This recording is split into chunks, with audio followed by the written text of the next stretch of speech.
क्या काम करते हैं? रात को 2-2 बजे सीबीआई के दफ्तरों में रेड डालते हैं, आईबी को कहकर सीबीआई की जासूसी करवाते हैं। ये काम करते हैं ना बाबू, यही तो हम कह रहे हैं भैया। जो काम उनका बोलता है कि बाबूगिरी तो समझ दिख से रहा परे है। है। सीबीआई पे आईबी, आईबी पे रॉ पे डोभाल। ये क्या मजाक बना रखा है भाई साहब?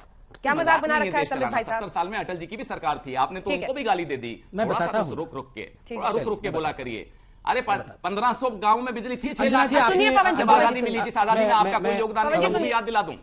6 लाख गांवों में सिर्फ 18,000 बच्चे। अंजना जी, आप मैं बोल सकता हूं प्लीज, हम लोग अच्छे से जवाब सुनिए, पवन जी जवाब सुनिए, आवाज नीचे बोला मेरा हो। प्लीज सर, बारी बारी से जल्दी से संबित जी जवाब, उसके बाद मैं राहुल गांधी की अगली बाइट सुनाऊंगी। काम क्यों नहीं दिखता? अंजना जी, ये जो कांग्रेस वाले कहते हैं ना कि अंजना जी, ये जो कांग्रेस वाले कहते हैं ना कि 70 साल में हमने इतने लाख के गांव में बिजली पहुंचा दी, तो मैं बार बार इनको कहता हूं, तो क्या मैं गुफा के अंदर पत्ते पहन के बैठा रहता 70 साल तक?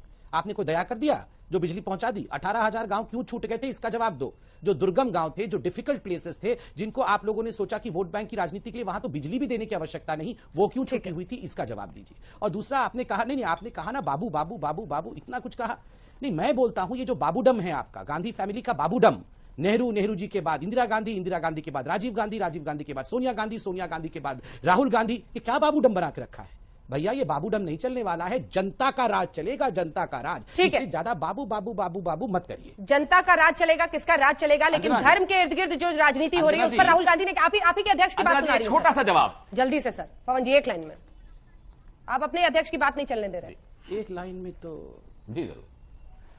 जी नहीं, ऐसा नहीं है। ये जो इनका काम बता दूं मैं, मेक इन इंडिया का जो शेर है ना, लोगो, ये भी स्विट्जरलैंड से लाए। ये है इनका काम, नाम है मेक इन इंडिया। अच्छा। लोगो लाए स्विट्जरलैंड से, एक घड़ी बनाने की कंपनी से चुराया। भाई साहब, ऐसा तो ना काम करते तो अच्छा था। देश का अपमान तो मत करिए बाबू।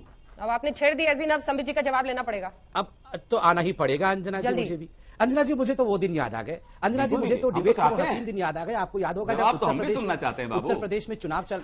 उत्तर प्रदेश में चुनाव चल रहा था अंजना जी, आपको याद होगा, आप भी खड़ी थी, मैं भी खड़ा था, शायद शोभा ओझा जी थी, जिस समय अचानक राहुल गांधी जी ने कहा कि अरे ये मेक इन इंडिया तो होना चाहिए, मैं तो देखना चाहता हूं कि मेक इन लखनऊ पतीला और खर्ची हो। और जब व्हाइट हाउस में मिशेल ओबामा खाना बनाने आए तो पतीला देख के कहे wow, make in Uttar Pradesh, make in Jhabua. बताइए, मतलब ये 70 साल रहने के बाद अब जाके मिशेल ओबामा वाव कहे, तो मतलब सारे वाव इनको मोदी जी के समय में चाहिए। और जब 70 साल तक थे, मैं क्या खाऊं, मैं क्या खाऊं, मैं क्या खाऊं, अब वाव अब सब हमारे साथ में चाहिए। Made in Jhabua mobile, made in Madhya Pradesh mobile, एक छोटी की चार्जर बनाई है, एक छोटी की चार्जर बनाई है। अच्छा भला रफेल मेक इन इंडिया होने वाला था। नहीं, पैसा कैसे आता, कैसे पैसा कमा लेते अनिल अंबानी के माध्यम से? रफेल हिंदुस्तान में बनने वाला था, मेक इन इंडिया का सबसे अच्छा उदाहरण था। लेकिन नहीं भाई, पैसा कैसे मिलता? रफेल पे जल्दी से एक लाइन का जवाब। रफेल माने राहुल फेल, पैसा एक लाइन में रफेल माने राहुल फेल, और क्या 10 वर्षों तक रफेल आई नहीं। देश को मत फेल करिए। तो आई क्यों नहीं थी रफेल? इतना बढ़िया सब कुछ इनके पास था, तो ले आते ना रफेल। क्यों पैसा निकाल लिया?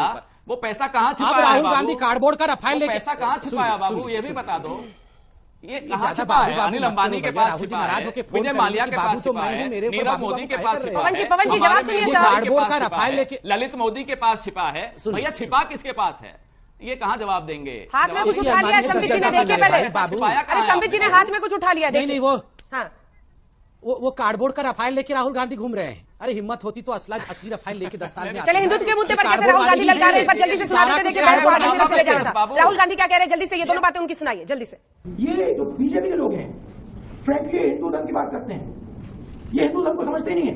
इनसे बेहतर मैं समझता हूँ हिंदू धर्म। ये नहीं बोल रहा हूँ मैं, हिंदू तो कोई धर्म नहीं है, सच बोल रहा हूँ, हिंदू धर्म ही नहीं है सर, पीछे। ठीक है, तो और ये क्या सोचते हैं, ये इस देश की स्ट्रेंथ क्या है? इस देश की स्ट्रेंथ आप सब लोग।